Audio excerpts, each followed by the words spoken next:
9 de la mañana, 9 minutos, damos comienzo a nuestra segunda entrevista de esta mañana. Recibimos a Pablo Bierzi para conversar sobre su nuevo libro, La redención de Pascasio Báez, que ya está disponible en librerías. Bienvenido, Bierzi, ¿cómo anda? Un gusto. Buen día. Especialmente un gusto estar en este canal donde trabajé hace 20 años, Sí. durante 4 años. ¿Cómo no? Están cambiados los pasillos porque ahora tienen Sí. decoración. Nos venimos modernizando últimamente. Sí, van a 1000.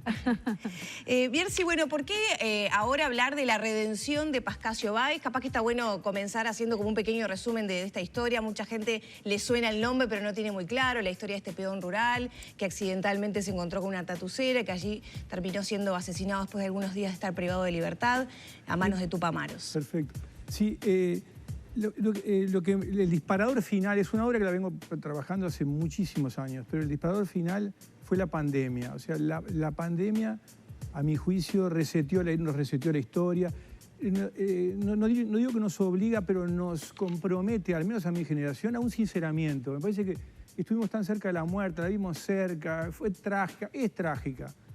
Pero ¿cómo no nos va a cambiar algo, ver la muerte tan cerca? Y en el caso mío, ya que ya tengo hijos, nietos, o sea, amigos de todo tipo, algunos que murieron, eso te cambia la cabeza y como que te hace que tengas como menos paciencia con algunos temas que uno va dejando, va postergando porque cree que no es el momento oportuno, capaz que alguno se ofende. Yo creo que en mi caso particular la pandemia me produjo ese efecto. O sea, si se ofende a alguno por contar cosas que a mi juicio son absolutamente ciertas, que las googleás, que las encontrás, y bueno, lo siento mucho, pero creo que es una cuenta pendiente porque este sinceramiento sobre el pasado reciente, pero que nos afecta en el presente, eso que tú preguntabas, contar la historia de que en el periodo democrático, porque todas las novelas en el periodo democrático, o sea, cuando surge el MLN de Tupamaros es el 63 al 72, plena democracia. Se puede discutir que hackeada, Sí, medidas crisis, prontas de seguridad, pero estudiantes está en la Constitución. A mí no me asesinados. no me gustan antes ni me gustan ahora,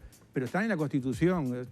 El estado de guerra interno está en la Constitución, la creación de las fuerzas conjuntas está en la Constitución. A mí no me gustan ninguno de esos herramientas, pero el pueblo uruguayo los vota a través de la Constitución. Entonces, a mí no me gustaban entonces, no me gustan ahora, pero era legal. Al punto que cuando matan a Pascasio, que es el 21 de diciembre del 71, hacía 20 días hubo elecciones. O sea, las elecciones del 28 de noviembre del 71 estuvieron ahí. El MLN de Tupamaros no presentó listas, pero presentó el movimiento del 16 de marzo, era claramente su representante. Tuvieron 59.000 votos, eligieron al senador Enrique Erro. O sea, me pueden decir, sí, pero la democracia no era la ideal. No, nunca es la ideal. Siempre es perfectible, siempre está en proceso. Pero ellos sacaron un senador. Tú dirías, sí, él fue por la Unión Popular, no, pero todos sabían que era el senador de ellos. Entonces les fue mal en las elecciones, tuvieron 3,4% de los votos nacionales y seguíamos con la guerrilla y seguíamos con las muertes. Y inmediatamente matan a Pascasio, como tú decías la pregunta. ¿Qué ocurrió? Es un peón rural, me hice amigo de la familia a raíz de toda esta investigación. Es una novela, ¿no? Una novela histórica. Es un peón rural de Pan de Azúcar que vive en las afueras, muy modesto, que vivía de changa, su señora hacía limpieza, su padre tenía una vaca y gallinas, y vendía huevos y leche, su madre hacía santiguados. Una de las changas que tenía era cuidar un caballo que corría cuadreras ahí del bar de Pan de Azúcar, de la ciudad de Pan de Azúcar. La llevaba a pastorear a un campo que quedaba muy próximo, a 15 minutos caminando. Yo fui hasta ahí con su nieto Walter Pedroso. Y ese día, esa mañana que había llovido en la noche previa, fue el 10 de diciembre, o sea, 10 días después de las elecciones. Fue a buscar el caballo, la circunstancia de la vida, ahí está lo fortuito, es esto lo fortuito. La tempestad volteó al alambrado, él se da cuenta, es un hombre de campo, un hombre amigo de los animales, buen amigo de todos los que los conocían. Los sale a buscar al campo pegado, que es una estancia de Spartacus, y tiene la circunstancia fortuita también. Esto es fortuito, después lo otro no es fortuito, lo otro es un asesinato, de que en el momento que está por acercarse a la yegua que estaba detrás de un pedregal, se levanta una piedra una piedra de 1 metro de diámetro, es la tapa de una tatucera. O sea, el MLN Tupamaro le estaba yendo relativamente mal en el frente urbano y estaba desplegando el frente rural, el plan tatú, haciendo tatuceras que eran cabartier, como hacían en el Vietnam, el Vietcong en esa época. Entonces levanta la tatucera, se enfrenta, imagínate la sorpresa para Pascasio Báez, un hombre de campo buscando un caballo que se encuentra con un hombre emergiendo de las entrañas de la tierra. Y el hombre sí, también se sorprende, pero reacciona automático, o sea, reacciona automático, le apuntan, bajan. Esto se sabe ya después por los relatos de los Tupamaros, porque Pascasio lo matan. Lo apresan, lo meten, o sea, lo secuestran. En esa época ya había 20 secuestros. Esto fue un secuestro, empezó siendo un secuestro. Lo meten adentro de la tatucera, ese búnker es un búnker de hormigón de 20 por 4 por 380, muy encerrado, sin aire.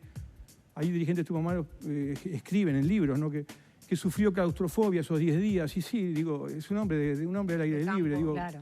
Yo estuve en la cárcel del pueblo acá en Juan Polié en el año 98, mucho después de toda esta época.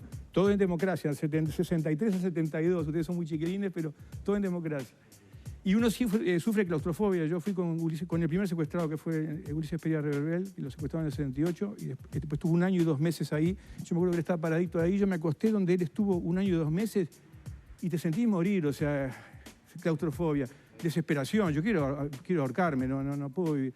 Y bueno, tuvieron que sedarlo, eso lo cuenta Julio Marenal, es un dirigente del MLN, tuvieron que sedarlo los 10 días, discutieron qué hacer con él, y bueno, y al final evaluaron la más fácil, o sea, el dilema era traerlo a la cárcel del pueblo, que era un poco más razonable, porque tenía 3 celdas, le quedaba una celda libre, estaban 2 secuestrados en ese momento, Ulises Pereira y Frick Davy. La alternativa, una era traerlo a la cárcel del pueblo, que tenía una celda libre, la otra era trasladarlo a Cuba, que era una complejidad, como se dice ahora, de logística. Y la más... en Chile en algún momento también, de llevarlo. Era Chile pasaje, el Chile de Allende. En Chile hubiera sido complejo. Me parece que el objetivo era pasar por Chile e ir a Cuba. Cuba sí sería, porque el MLN, no se olviden que se inspira en el fogonazo de Cuba del 59, que fue un fogonazo que encandiló a todo el continente, porque parecían Robin Hood. Después terminó siendo que no lo eran. Y el MLN también empezó como Robin Hood, la revista Time americana en el 69 los llamó los modernos Robin Hood. Eso se terminó cuando matan a Mitrione en el 70, secuestrado. Cuando matan a tanta gente, muchos muertos de ellos, por supuesto. Ellos entraron en guerra contra la democracia, tuvieron 71 muertos. Es desgraciado. Y 66 del otro lado, terriblemente desgraciado. Pero el Pascasio es el talón de Aquiles, porque es donde no hay duda, nadie pone en tela de juicio de que se terminó el Robin Hood. O sea, si alguien puede decir, sí, pero Adán Mitrione era estadounidense, o era espía, o era torturador, no hay ninguna prueba. O que Ulises Peria Reverbel, no sé, no me gusta la cara y por eso lo secuestramos. Y al chofer de Cuxa, Vicente Orosa, no sé, reconoció un Tupamaro. Le buscan cualquier pero a asesinatos. Pero en este caso no hay, lo que tiene el caso de Pascasio es que no hay peros. Y hay una cosa que salió hace 10 días, este libro ya está agotado, o sea, está saliendo la 2ª edición. Y yo lo que ayer hablaba con mi peluquero le decía, ¿cómo se explica? Notoriamente no es mérito mío, porque si se vende tan rápido un libro es por el boca a boca, no hay tiempo del boca a boca. Entonces, la conclusión que saqué es que Pascasio, el nombre, es Pascasio Báez el que está vendiendo libros, está en el inconsciente colectivo. Mi peluquero, que es muy joven, yo le pregunté, ¿pero cómo sabes tú de esto? Me lo contó mi papá y yo se lo estoy contando a mi hijo. Entonces, claro, Pascasio va a estar en el inconsciente colectivo como una injusticia demasiado flagrante que quedó enterrada. ¿Por qué quedó enterrada? Es un misterio de la historia que por suerte la pandemia, en mi caso particular, me hizo... Pablo, basta de paños tibios, lo tengo hace 20 años en el buche. Lo tenía hace 20 años, pero ¿era impublicable este libro en los últimos 15 años, por ejemplo? No, yo voy más para atrás. Me refiero al momento histórico de la publicación, no de la elaboración del material. ¿No? Capaz que yo me equivoqué y pequé de cauto o de temer. Vamos a poner las palabras adecuadas. Capaz que yo tenía temor. Lo que pasó ocurrió esto. Yo lo empecé a hacer en el 98 con eso que les cuento de la entrevista que hice con el primer secuestrado, con Ulises Peria, que murió en el 2004. Y 2 años después, Liber Sereñi, a quien conocía bien, conozco a sus señoras, amiga de familiar, de mi suegro. hizo esto mismo que estoy contando, yo lo dijo él en el 2000. Hizo esta autocrítica. Las violaciones, nunca fui, dijo así, nunca fui suficientemente vehemente para condenar las violaciones de derechos humanos del MN Tupamaros en democracia. Él se refería al asesinato de la guardia de los 4 soldados que custodiaban la casa de comandante y jefe del ejército, el general Gravina, se refería a eso y se refería a los secuestros. De Ulises Pereira, de Frick David, de Geoffrey Jackson, el embajador inglés. No se refiere a Pascasio. Y cuando Seregni dice eso, que salió en todos los medios, salió en la televisión, en todos los diarios, yo dije, bueno, por fin, acá lo largo, pensé, para mí. Pero fue tremendo. Fue tremendo lo que le dijeron, los insultos de su propio partido. No lo defendió literalmente nadie. O sea, a algunos no les gustó los insultos, incluso él tuvo que decir que le apenaba que sus propios correligionarios, particularmente los ex-MLN que eran MPP, lo insultaran, porque era bravo, un hombre mayor que había fundado el Frente Amplio, que estuvo preso toda la dictadura. Para mí fue un antes y un después, el insulto ese a Seregni, y también y me generó, capaz que la palabra es esa, me generó temor, porque si a él lo destruyen, ¿y conmigo qué van a hacer? Capaz que me tiran... Yo no soy particularmente valiente y no soy particularmente cobarde. ¿Pero llegó a temer por su vida, por ejemplo, por este libro? No sabía, o sea, el razonamiento fue este. Si a Seregni le dicen, lo insultan de manera tan dura y soez y nadie lo defiende, ¿qué harán conmigo? Yo me acuerdo cuando yo estaba en este programa en Debate Abierto, que era un programa de retórica, de polémica, donde había que defender a veces lo indefendible para poder generar un... Yo me acuerdo que no muchas veces, pero a veces en la calle alguno lo tomaba muy en serio lo que yo había dicho, que no lo era. Y me acuerdo una vez acá en la calle Uruguay y me dice, Lino, vení, te voy a romper los dientes. En una parada, me acuerdo de eso.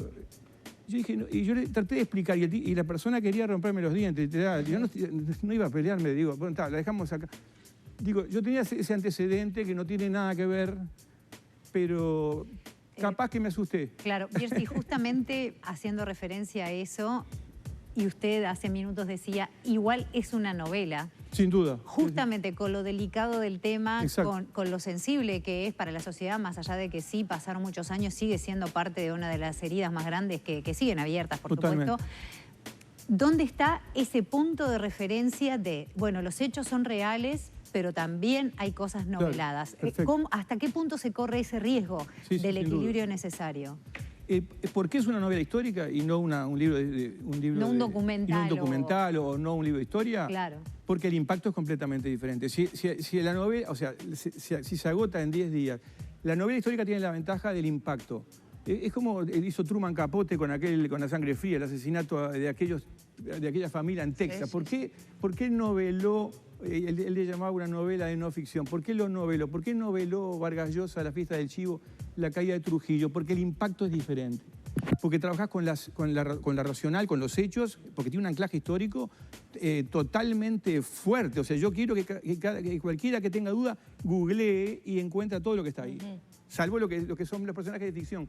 Pero entonces yo trabajo sobre las emociones y sobre lo racional.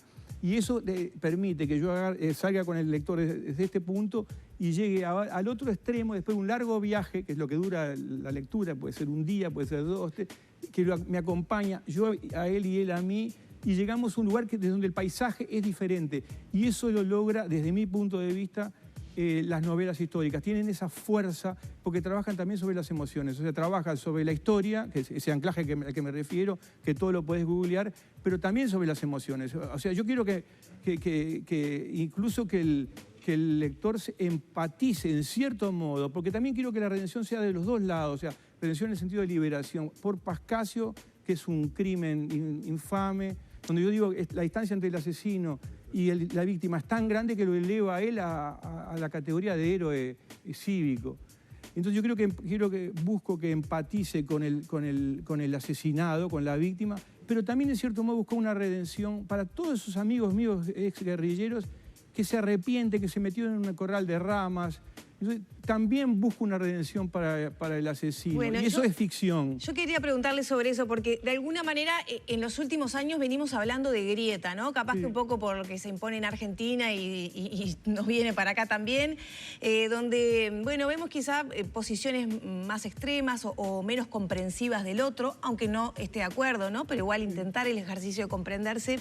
Esto de alguna manera, le pregunto a usted, ¿cómo ve que puede influir en esa grieta? Porque estamos hablando de un movimiento que pagaron todos con muchos años de cárcel, también en muy malas condiciones, Sin duda. y que posteriormente formaron parte del sistema democrático, y de eso ya no hay dudas, ¿no? Porque gobernaron, formaron parte del gobierno. Sin ninguna duda. Entonces, ¿de alguna manera esto no podría llegar a fomentar esa grieta de la que hablamos hoy? No, primero, yo no considero que Uruguay la grieta de ninguna manera, es un término argentino. Me parece que acá lo que hay es una confrontación que por momentos que es lo que yo trato de evitar, por momentos es un malentendido. Lo que yo creo que al contrario, esto es componer. Lo que pasa es que tenés que componerlo sobre bases reales. No podés seguir componiendo con una leyenda que no es verdad, como que decir que el periodo de la guerrilla en Uruguay contra la democracia fue de Robin Hood. Y tú decís que es cierto que buena parte de los guerrilleros fue presos y los desmanes de la dictadura fueron terribles. Pero fíjate lo que ocurrió. Los desmanes de la dictadura fueron tan graves, estas las paradojas que ocurren en la vida, fueron tan graves que sepultaron lo otro. Entonces, los victimarios, que son estos que matan a Pascasio, terminaron como víctimas. Bendecidos como mártires, y la historia parte de ahí, la historia de Zarrenga, a la que yo me refiero, parte de ahí. Entonces, lo que le pasó a Sereñi. Yo no comparo lo que pasó en la dictadura, no me meto en lo que pasó en la dictadura porque fue trágico, terrible. Pero también reconozco que, o al menos, que si se cuenta bien la historia, el movimiento guerrillero que se inició en el 63, en plena democracia uruguaya, alfombró el camino a la dictadura. Entonces, eso hay que decirlo. Y a los efectos de hoy, tú decís, al día de hoy, ¿cómo puede influirnos una historia renga? Y bueno, hay un montón de ejemplos que te indican que la historia está renga. Por ejemplo, para Pablo, cuando se habla del estallido social, sí, se viene el estallido social, a mí me trae reminiscencias. No, acá no, pero ¿de qué estamos hablando? Me parece que están encadenando una historia de Robin Hood que no existió. Si tú partís de la base que no hubo Robin Hood en todo ese periodo, no estás hablando de estallido social, ni estás haciendo una reivindicación de la toma de Pando. En la toma de Pando, por nuestros caídos, no murieron 3, murieron 5. O sea, 3 desgraciados, 3 chiquilines de guerrilleros terribles porque estaban imbuidos de esa mística de Cuba, pero 2, un sargento de policía, Enrique Fernández Díaz, y Carlos Burgueño, no tienen absolutamente... el policía hizo su trabajo y Burgueño murió por accidente, entre comillas. O sea, entonces, todas esas guiñadas que se hacen hoy, a un pasado que no es real, porque a un pasado mitológico de Robin Hood, que no es real. Yo creo que lo que yo estoy haciendo, si yo cuento que aquello no fue real, el Robin Hood no fue real, yo lo que permito es al contrario, es encontrarnos, es conciliar, es habilitar o ambientar debates más superadores, ambientar debates de temas que nos convoquen y que tengamos diferencias, por supuesto. La democracia se construye confrontando, discutiendo ideas, pero no discutamos sobre hechos falsos. O sea, si nos ponemos a discutir que que la Revolución Cubana del 59 sigue siendo el foco, terminamos abrazándonos a Maduro. Yo lo que quiero es permitirles a muchos uruguayos que se liberen de estar anclados en una retórica que es anacrónica, que es vieja, que es falsa, que se liberen, que nos liberemos. Creo que la pandemia sí, hay que buscar una vuelta saludable a la pandemia. Y bueno, de repente podemos liberarnos de cosas anacrónicas. Es como que alguien te venga a reivindicar, no sé, la Unión Soviética. La Unión Soviética no existe más. Y en Uruguay se sigue reivindicando, entonces no tiene sentido. Liberémonos de esos lastres, ahí sí que son lastres, liberémonos de esos lastres y discutamos sobre temas enriquecedores que nos hagan superar como sociedad. Justamente en base a eso, usted, por supuesto, el libro salió hace 10 días, el tiempo es poco, pero hay protagonistas de esta historia que continúan vivos. Sin duda. ¿Ha tenido algún feedback, alguna respuesta, algún comentario? ¿Se ha habilitado algo de ese debate que usted está mencionando a partir del libro? Muy buena pregunta. No. Yo lo presenté el libro con el doctor Julio María Sanguinetti, el expresidente Sanguinetti, que fue protagonista. Me hubiera gustado hacerlo con él y con Líber Sereñi. Si hubiera estado vivo, porque eran dos protagonistas. Él era ministro, renunció antes del golpe de Estado, y Sereñi había sido jefe militar de la región número 1 con Pacheco Areco. O sea, me hubiera gustado hacerlo así. Creo que la respuesta a tu pregunta es, no tuve llamados ni de ninguno, pero el hecho de que se agote en 10 días me parece que es una señal. Es una señal de que, porque este es un libro, insisto, es un libro netamente conciliador, componedor. Si estoy hablando de que estoy buscando una redención para la víctima y para el victimario, esto no es cobrar cuentas pendientes, no tiene nada que ver con cobrar cuentas pendientes, ni tiene nada que ver con el rencor, ni con la revancha, nada más lejos de mí a esta altura de la vida y después de la pandemia.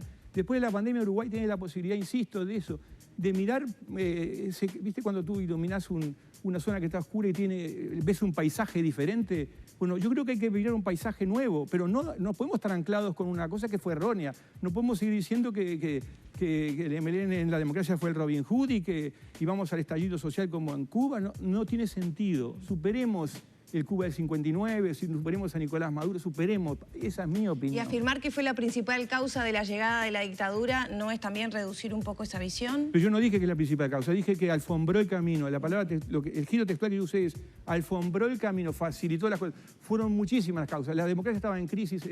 Estaba la Guerra Fría como telón de fondo, estaba el 68 francés, habían un montón de... Es multicausal. Claro, en el 71 estaban todos presos y en el 71 los Tupamaros estaban casi todos presos y en el 73 vino la dictadura, ¿no? Pasaron claro, no, el 71 estaban todos presos y se escaparon en el abuso, en la fuga que fue 2 meses antes de las elecciones de noviembre del 71. O sea, se fugaron todos y los volvieron a agarrar en el 72. Desactivado todo. Pero a ver... Que la dictadura fue lo peor que nos pasó desde que yo tengo memoria, no tengo la menor duda.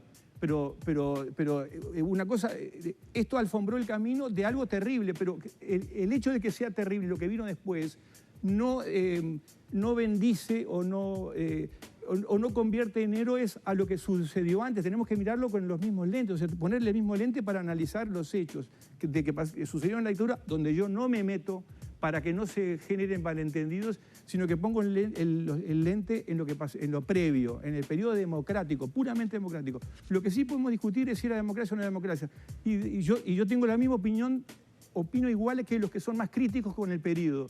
Pero no obstante está en la Constitución, o sea, me tengo que doblegar ante los hechos. A mí no me gustó el estado de guerra interno, no me gustó la creación de las fuerzas conjuntas, no me gustó las medidas de seguridad, nunca, como no me gustarían ahora. Pero está en la Constitución, entonces eso lo votaron los uruguayos, no lo votó los marcianos, no lo votaron los marcianos. Usted hablaba de redención de Pascasio Báez y también queda latente, queda sobrevolando el tema de su familia, que en su momento desapareció, no se supo nada más de esa familia. Usted comentaba que tuvo entrevistas con ellos, que tuvo instancias. ¿Qué pasó con esa familia? Sin entrar demasiado en lo que está el libro, sin adelantar, pero... ¿Qué pasó? La hermana vive, el nieto, soy amigo del nieto de Walter Pedroso, es el nieto de la señora, de Alejandrina Garrido, de la mujer de él, en rigor, no es de sangre. Ayer hablé con otro de los nietos que se llama Beto Pedroso, ayer de tarde. La familia es una familia sencilla, de muy buen corazón, de pan de azúcar. La hermana Esther, como lo cuento en el prefacio es puramente histórico, me recibió en su casa, como dijo ella, te recibo en mi casa de pobre, una persona de edad, con dificultades para trasladarse, y cuando termina la entrevista, tuvimos mucho rato, fui con el nieto, con Walter Pedroso, cuando termina la entrevista, bueno, yo le quería saber detalles de cómo era Pascasio, y bueno, me habla muchísimo, dónde nacieron, en el rancho, allá en Guardia Vieja, cerca de la Laguna del Sauce, un ranchito de paja y terrón, que él tuvo la delicadeza cuando los pusieron a los dos hermanos en la misma pieza, los padres, Tito Dagoberto es el padre y Margarita Pascasio la madre. Cuando lo pusieron en la misma pieza, Pascasio tuvo la delicadeza con la hermana de hacer un tabique de madera para tener cierta privacidad, Esther, que es menor que él. Y termina la entrevista con un hecho que a mí me produjo mucha emoción. Me cantó la canción preferida de Pascasio, y además la cantó divina, tiene unos ojos azules muy, muy vívidos, Esther la hermana. Y la canción predilecta de Pascasio es La Gallola, casualmente, La Gallola, un tango de Gardel, de La Gallola, la cárcel, ¿no? Y esa es la familia, gente muy sencilla, nunca pidieron nada de nada. ¿Cómo recepcionaron el libro? ¿Ya lo leyeron? ¿Cómo sintieron que se escribiera sobre Pascasio? Y lo que pasa es que siempre me apoyaron porque eso que dijimos al comienzo, es un tema que está como enterrado, soslayado. Si queremos no evitar la palabra enterrado, soslayado. Yo creo que es un tema muy incómodo, muy incómodo. Por eso demoré 20 años. Es muy incómodo porque acá no hay peros, como dije al principio. Acá es una persona, un peón, que ve lo que no debe ver, lo encierran, que es terrible, lo narcotizan para que no... por la eventual claustrofobia, y después lo matan con una dosis de pentotal y después lo entierran ahí a 200 metros de la ruta. Y su cadáver estuvo desaparecido desde diciembre hasta junio, la familia desesperada. Lo ficcionado entonces son los personajes, por ejemplo. Algunos personajes, pero el anclaje es histórico. Es como que algunos personajes y navegan en hechos que son históricos. O sea, es como que si fuera imagínate, un viaje por obstáculos, que son todos los episodios históricos, porque parecen de novela. O sea, lo que ocurrió en esa época, del cual yo soy coetáneo, eso es novelesco, todo es novelesco. Toda la locura que estábamos viviendo era novelesca. Y si faltaba un final, un broche truculento, es el asesinato de Pascasio. Por eso que no tiene dos lecturas. O sea, no es polémico. Nadie polemiza sobre el asesinato de Pascasio. Es un crimen horrendo, no hay polémica. Un detalle que me gustaría profundizar. Usted por lo general ha escrito sobre temas que de repente lo tocan directamente, los Andes, ese tipo de temática. Usted está hablando de la emergencia que fue el motivo que lo llevó a dar el paso de publicarlo, pero esta investigación viene desde el 98. Sí. ¿Por qué era una materia pendiente para usted? ¿En qué se siente directamente involucrado? En la demencia que ocurrió en junio cuando aparece el cadáver de Pascasio y que eventualmente muchos del Uruguay habían creído en algo de Robin Hood previo. O sea, yo tenía 18 años en 68, o sea, fui parte de toda esa gran convulsión que parecía, en algunas cosas el 68 tuvo consecuencias fabulosas en cuanto a la liberación de la mujer, en 1000 cosas. Pero yo cuando aparece el cadáver de Pascasio, en el 78 tenía 21 años, para mí fue demasiado dramático. No me parecía que esto fue del Uruguay. Yo tengo una percepción del Uruguay muy positiva. O sea, me parece que es el país más republicano del continente desde Artigas. Esto lo sé desde la adolescencia. O sea, desde la Constitución del año 13 es el país más republicano, el país más igualitario de América en todo el siglo XX. O sea, el estado de bienestar que construyó Valle Ordóñez. Me parecía como inverosímil que ese Uruguay, al que tanto admiré y admiro, que por supuesto sufrió crisis, más bien en la vida de uno sufre las crisis, que ese país al que tanto